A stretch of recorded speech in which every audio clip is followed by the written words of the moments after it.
ल ओके, आज चाहिँ हामी वेभ फिल्मको चाहिँ न्युमेरिकल गर्छौँ। Question number 1, a wedge shaped film of air between two glass plates gives equally spaced dark fringe using reflected sodium light, which are 0.22 mm apart. When monochromatic light of another wavelength is used, the fringes are 0.24 mm apart. Calculate the wavelength of second source of light. Wavelength of sodium light भनेको चाहिँ 589 नैनोमिटर दिएको छ है। अब यसमा हेरौँ त, हामीलाई वेभ सेपको केसमा चाहिँ वेभ सेपको केसमा फ्रिन्ज विड्थ निकाल्ने फर्मुला के थियो? Beta equals to lambda by 2 mu theta थियो हो। यसमा अब हामीलाई के भनेको छ भने वेभ सेप फिल्म अफ एयर भनेको छ। अब एयर नभएर त्यसमा लिक्विड भनिदिएको भए अथवा अरू कुनै ओइल पनि युज गर्न सक्यो, अरू कुनै पनि तिम्रो सोर्स युज गरेको भए चाहिँ एयरको ठाउँमा म्यूको भ्यालु राख्नु पर्ने हुन्थ्यो हो। सो एयरको लागि चाहिँ के हुने भयो? For air mu equals to 1 हुने भयो, जसले गर्दाखेरि बीटा चाहिँ रिड्युस भएर के हुने भयो त? ल्याम्डा बाई 2 थीटा हुने भयो हो कि हैन। अब हामीलाई क्वेसनमा के दिएको छ भने एउटा सोर्स अफ लाइट युज गर्दाखेरि कति आएको छ त? फ्रिन्ज विड्थ भनेको चाहिँ 0.22 mm अपार्ट दिएको छ भनेको बीटा 1 भनेको चाहिँ 0.22 mm दिएको छ र बीटा अर्को चाहिँ वेभलेन्थ अफ लाइट युज्ड भनेको छ, यो भनेको ल्याम्डा 1 नै दिएको। ल्याम्डा 1 भनेको चाहिँ 589 न्यानोमिटर छ हो।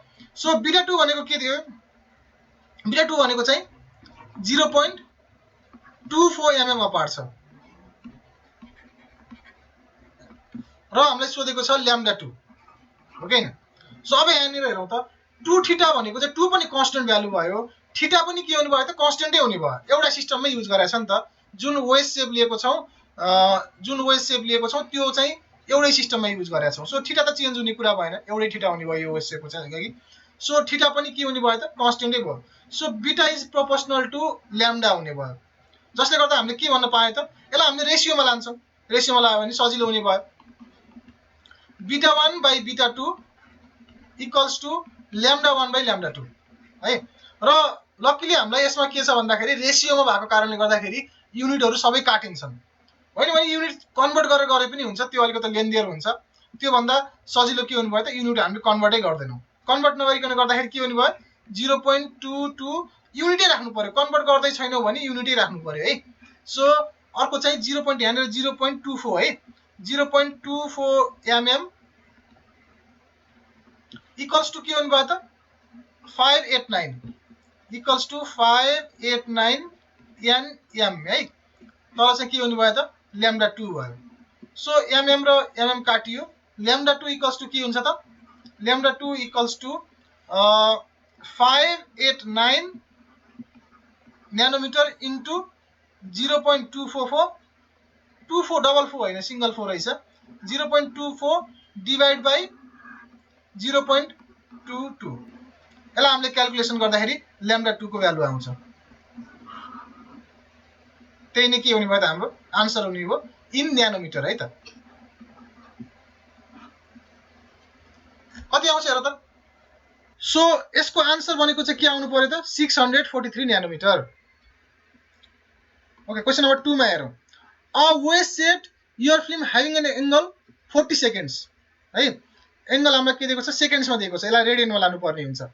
illuminated by monochromatic light and fringes are observed vertically through a microscope. The distance measured between the consecutive bright fringes कति भयो त? 0.12 into 10 to the power minus 2 meter. Calculate the wavelength of light used. consecutive bright fringe भन्दा बित्तिकै हामीलाई यसमा के दियो भने बीटा नै दियो हो कि हैन। सो एंगल थीटा भनेको चाहिँ 40 सेकेन्ड। हामीले यसलाई यसरी गर्छौं, 40 सेकेन्डलाई के गर्नु पर्यो? रेडियनमा लानु पर्यो। 40 सेकेन्डलाई रेडियनमा लानको लागि चाहिँ into pi by 180 into 60 into 60 गर्नु पर्यो। यसलाई क्यालकुलेट गर्दाखेरि कति आउँछ? 0.194 into 10 to the power minus 3 radian आउने भयो है। त्यसैगरी हामीलाई बीटा दिएको छ। बीटा भनेको चाहिँ 0.12 into 10 to the power minus 2 metre दिएको छ। हामीलाई थाहा छ beta equals to lambda by 2 mu theta. Air film भनेको छ। सो हरेक ठाउँमा लेखौँ यो फर्मुला लेखेर, for air mu equals to के हुन्छ? 1 हुन्छ। सो बीटा इक्वल्स टु के हुने भयो त ल्याम्डा बाइ 2 थीटा र यसमा भ्यालु राखौं त बीटा र थीटाको भ्यालु राखौं अनि ल्याम्डा निकालौं जति आउँछ त्यो नै हाम्रो के हो फाइनल आन्सर हो क्याल्कुलेट गरौँ है त ओके यसको फाइनल आन्सर भनेको चाहिँ 4656 एङ्स्ट्रममा लानु पर्यो है क्वेशन नम्बर 3 हेरौँ है त fringes of equal thickness are observed in a thin glass wedge of refractive index कति छ म्यू दिएको छ सो म्यू इक्वल्स टु हामीलाई 1.52 दियो हो the fringe spacing is 1 mm भनेको बीटा भनेको हामीलाई 1 mm दियो यसलाई मिटरमा लाँदाखेरि के हुने भयो 10 to the power -3 मिटर हुने भयो हो and wavelength of light is 5893 एङ्स्ट्रम भनेको ल्याम्डा इक्वल्स टु 5893 यसलाई हामीले मिटरमा लिएर जाउँ 5893 into 10 to the power -10 हुने भयो मिटरमा so calculate the angle of origin second of an arc भनेको छ सो यसबाट आउने रिजल्ट भनेको चाहिँ रेडियनमा आउँछ पहिला हामी यो त सिम्पल छ फर्मुलामा हामीले युज गर्छौं बीटा इक्वल्स टु के हुन्छ beta equals to lambda by 2 mu theta हुन्छ हो निकाल्नु पर्ने थीटा छ so theta equals to lambda by 2 mu beta हुने भयो ल्याम्डा को भ्यालु चाहिँ यहाँबाट राख्छौं त्यो भनेको 5893 into 10 to the power -10 हुने भयो हो त्यसपछि डिवाइड बाइ 2 म्यू भनेको चाहिँ 1.52 into बीटा भनेको कति दिएको छ 10 to the power -3 यसलाई क्याल्कुलेसन गरेर आएको भ्यालु चाहिँ रेडियनमा हुन्छ त्यसलाई हामीले आन्सर चाहिँ केमा सोधेको छ भने wedge in second of an arc भनेको छ सो यसलाई हामीले सेकेन्डमा लानको लागि के गर्नु पर्यो त हामीले रेडियनलाई सेकेन्डलाई चाहिँ रेडियनमा लानलाई पाई बाइ 180 into 60 into 60 गरेका थियौं हो त्यसको ठ्याक्कै उल्टो गर्नु पर्यो यसमा जति रिजल्ट आउँछ त्यसलाई हामीले के गर्छौं इन्टु 180 into 60 into 60 बाइ पाई गर्छौं सो त्यो आको रिजल्ट नै के हुन्छ त फाइनल आन्सर हुन्छ त्यो चाहिँ केमा हुन्छ सेकेन्डमा हुन्छ ओके यसको आन्सर चाहिँ कति हुने भयो 39.8 हुने भयो है यहाँ चेक गरौँ त्यो भनेको 39.96 आको छ यो क्याल्कुलेसन गर्दाखेरि तलमाथि पर्न सक्ला है त अलिकति डेसिमल पोइन्टको चाहिँ ओके यो क्लियर छ है अब हामी क्वेशन नम्बर 4 मा जान्छौं क्वेशन नम्बर 4 मा हेरौं a parallel beam of light of wavelength 589 nanometer is incident on a thin glass plate of refractive index कति छ 1.5 such that the angle of refraction is 60 degree 30 minutes दियो यसमा calculate the smallest thickness of plate which will appear dark by reflection यो चाहिँ हामीलाई dark by reflection भनेको छ यो रिफ्लेक्टेड सिस्टम कै भनेको छ हो यसमा हामीलाई दिएको भनेको lambda equals to 589 nanometer छ हो अब यसलाई हामीले मिटरमा लाँदाखेरि 589 into 10 to the power -9 metre हुने भयो र रिफ्र्याक्टिभ इन्डेक्स भनेको म्यू इक्वल्स टु हामीलाई के दियो त 60 डिग्री 60 पोइन्ट यसलाई अझ भन्ने भने 60 डिग्री 30 मिनट्स भनेको छ यो भनेको 60.5 डिग्री भयो र अर्को हामीलाई दिएको भनेको चाहिँ म्यू पनि दिएको छ म्यू भनेको कति दिएको छ त 1.5 दिएको छ सोधेको चाहिँ हामीलाई स्मलेस्ट थिकनेस भनेको छ एसएमएल भनेको छ है स्मलेस्ट थिकनेस इक्वल्स टु 1 एउटा कुरा के बुझ्नु पर्यो भने तिम्रो वेज हेरौं त वेज हेर्दाखेरि वेज शेपलाई हेरौं वेज शेपलाई हेर्दाखेरि तिम्रो के देखिन्छ भने यहाँनेर थीटा छ हो अब तिम्रो स्मलेस्ट थिकनेस भनेको जस्तो इन्टरफेरेन्स इन थिन फिल्ममा के थियो भने दुईटा इन्टरफेस लिएको थियौ प्यारलल इन्टरफेस लिएको थियौ एक्स वाई र एक्स ड्याश वाई ड्याश लिएको थियौ हो वेज शेपमा चाहिँ के छ यसमा चाहिँ थिकनेस भ्यारी गरेको थिएन थिकनेस चाहिँ के थियो सबैतिर प्यारलल भएको कारणले गर्दा सबैतिर एउटै थियो तर यो केसमा के भइरहेछ थिकनेस भ्यारी गरिरहेको छ थिकनेस चाहिँ भ्यारी गरिरहेको छ सो यहाँनेर T1 छ यो भनेको सबभन्दा स्मलेस्ट T2 हुने भयो T3 हुने भयो सबभन्दा स्मलेस्ट थिकनेस भनेको चाहिँ अर्डर 1 मा हुन्छ यानी इक्वल्स टु 1 मा चाहिँ स्मलेस्ट थिकनेस हुने भयो सो यसले स्मलेस्ट थिकनेस भनेर भन्न खोजेको चाहिँ नम्बर अफ अर्डर दिन खोजेको हो त्यो बुझ्नु पर्यो सो यानी इक्वल्स टु के हुने भयो 1 हुने भयो र अब यसमा हामीलाई यहाँ बीटा भएछ यो चाहिँ यो म्यू भएछ यो चाहिँ हाम्रो थीटा भयो सरी यो थीटा पनि भएन यो भनेको चाहिँ हाम्रो एंगल अफ रिफ्र्याक्सन भनेको छ एंगल अफ रिफ्र्याक्सन चाहिँ भनेको छ है सो यो चाहिँ के हुने भयो आर हुने भयो ओके अब यसलाई हामीले हेरौं अब condition for dark fringe in reflected system के थियो 2 mu t cos r equals to n lambda थियो डार्क फ्रिन्जको लागि रिफ्लेक्टेड सिस्टममा हो कि हैन सो हामीलाई म्यू यदि इयर भनेको भए म्यू भनेको 1 हुन्थ्यो म्यू दिएकै छ 1.5 दिएको छ cos r भनेको चाहिँ पक्कै पनि cos r लाई पनि हामीले एंगल अफ इन्सिडेन्स चाहिँ स्मल लिएर गरेका थियौ डेरिभेसनमा चाहिँ हो तर हामीलाई यहाँ एंगल अफ रिफ्र्याक्सन दिएको छ भने cos r लाई 1 लिन मिलेन cos r को भ्यालु चाहिँ r को भ्यालु चाहिँ 60.5 डिग्री राख्छौं n भनेको के हुने भयो 1 दिएकै छ ल्याम्डा 589 दिएको छ सो t स्मलेस्ट भनेको के हुँदै रहेछ त t स्मलेस्ट अर्डर 1 मा हुन्छ त्यो हामीलाई थाहा हुनु पर्यो सो t स्मलेस्ट भनेको चाहिँ n lambda by 2 mu cos r हुने भयो यसलाई क्याल्कुलेसन गरौं n भनेको 1 ल्याम्डा भनेको 5 8 9 into 10 to the power minus 9 meter हो डिवाइड बाइ 2 mu छ 2 mu भनेको into 1.5 cos r भनेको चाहिँ into cos 60.5 यसलाई क्याल्कुलेसन गर्दाखेरि जुन रिजल्ट आउँछ त्यो नै हाम्रो फाइनल आन्सर भयो I को रिजल्ट चाहिँ केमा आउँछ त्यो मिटरमा आउँछ 3.97 into 10 to the power minus 7 हेरौँ है त 3.98 into 10 to the power minus 7 अलिकति फरक पर्छ केही छैन भनेको यसको फाइनल आन्सर भनेको चाहिँ 3.98 into 10 to the power minus 7 metre हुन्छ Okay, question number 5 मा हेरौं a thin film of soap solution is illuminated by light at an angle of incidence के छ I equals to हेरेर हेरौं I equals to के छ sin inverse 4/5 हो यसलाई अब sin I भनेको के हुँदै रहेछ त 4/5 छ हेरौं है in reflected light ख्याल गरौं reflected light भनेछ two dark consecutive overlapping fringe यहाँ हेरौं है two dark consecutive overlapping fringe दुईटै एउटै माथि ओभरल्याप भएको छ आर अब्जर्भ टु वेभलेन्थ के छ त ल्याम्डा 1 इक्वल्स टु 610 न्यानोमिटर हो ल्याम्डा 2 इक्वल्स टु के छ त 600 न्यानोमिटर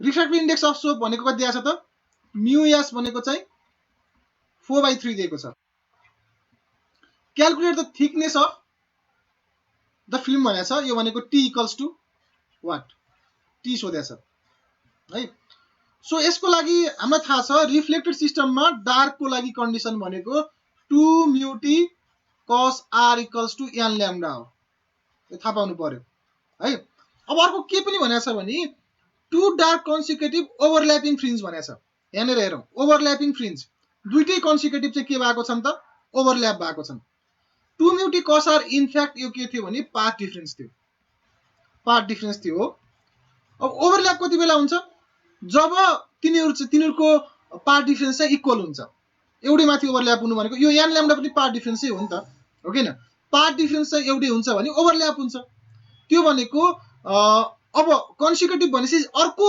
फ्रिन्जको चाहिँ के हुने भयो त n+1 ल्याम्डा हुने भयो र ओभरल्याप हुनको लागि के हुनु पर्यो त त्योसँग n+1 ल्याम्डा हुनु पर्यो हो कि हैन सो योबाट चाहिँ क्लियर छ अहिलेलाई हामीले युनिट चेन्ज गर्नु परेन किनकि रेशियो जस्तोमा हुने भयो n ल्याम्डा भनेको ल्याम्डा 1 भनौं यसलाई ल्याम्डा 2 भनौं ल्याम्डा 1 के छ 610 न्यानोमिटर छ इक्वल्स टु n+1 ल्याम्डा 2 भनेको के छ त 600 न्यानोमिटर छ अब यहाँनेर हेरौं न्यानोमिटर काटियो हैन सो यो र यो पनि काटियो यसलाई हामीले 61 n हुने भयो 60 n यता आउँदाखेरि 1 n हुने भयो n इक्वल्स टु के हुन्छ त n इक्वल्स टु 60 नै हुने भयो n इक्वल्स टु के भयो 60 छ अर्डर आयो यहाँबाट अब हामीलाई सोधेको चाहिँ के छ भने सोधेको calculate the thickness of t सोधेको छ हो किन t को लागि हामीले के गर्नु पर्यो भने दुईटा मध्ये जुनसुकै लिन पनि सक्छौं दुईटा मध्ये जुनसुकै पनि लिन सक्छौं 2 mu t cos r equals to n lambda लिए पनि हुन्छ n+1 ल्याम्डा लिए पनि हुन्छ n ल्याम्डा 1 लिनु पर्यो n+1 लिँदाखेरि ल्याम्डा 2 लिनु पर्यो सो n+1 लियो भने चाहिँ ल्याम्डा 600 न्यानोमिटर हुने भयो n ल्याम्डा लियो भने 610 हुने भयो हो सो n ल्याम्डा ल्याउँ सजिलो ल्याउँ किन गाह्रो गराउने हामीसँग भएको भ्यालु भनेको चाहिँ यहाँनेर हेरौं म्यू छँदै छ म्यू यहाँ दिएकै छ cos r को भ्यालु चाहिँ फाइन्ड गर्नु पर्यो पहिला n हामीले भर्खरै निकाल्यौं यही भइहाल्यो। ल्याम्डा हामीले के लिन्छौँ त 600 न्यानोमिटर लिनु पर्यो किनकि यहाँ ल्याम्डा गरिरहेको छ भने यो लिनु पर्यो। सो अब हामीले cos r को लागि के गर्छौँ त जसरी निकाले पनि हुन्छ।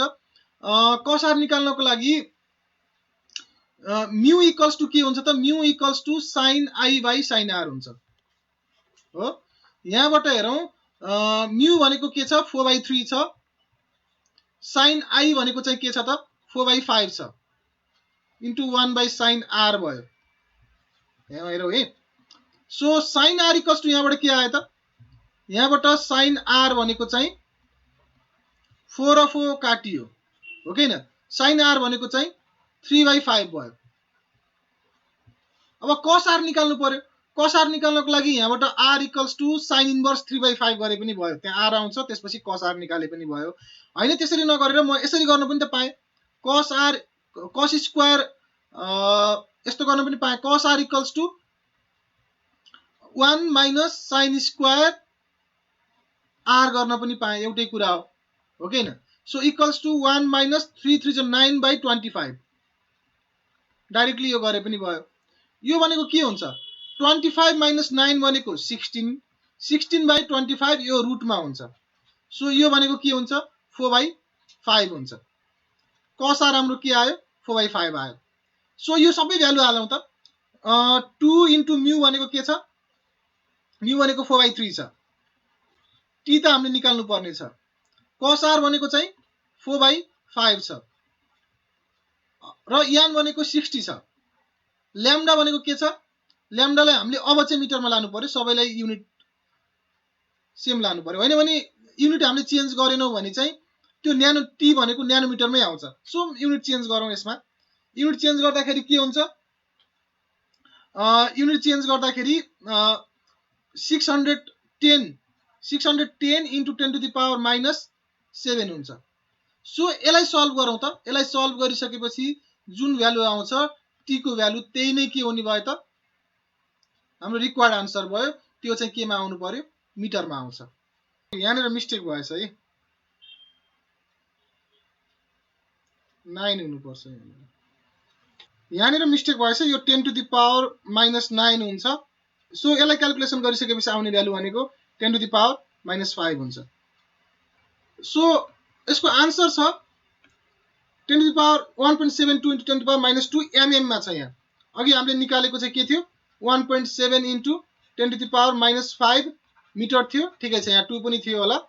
सो यसलाई हामीले mm मा लग्यो भने चाहिँ यो भ्यालु आउने भयो।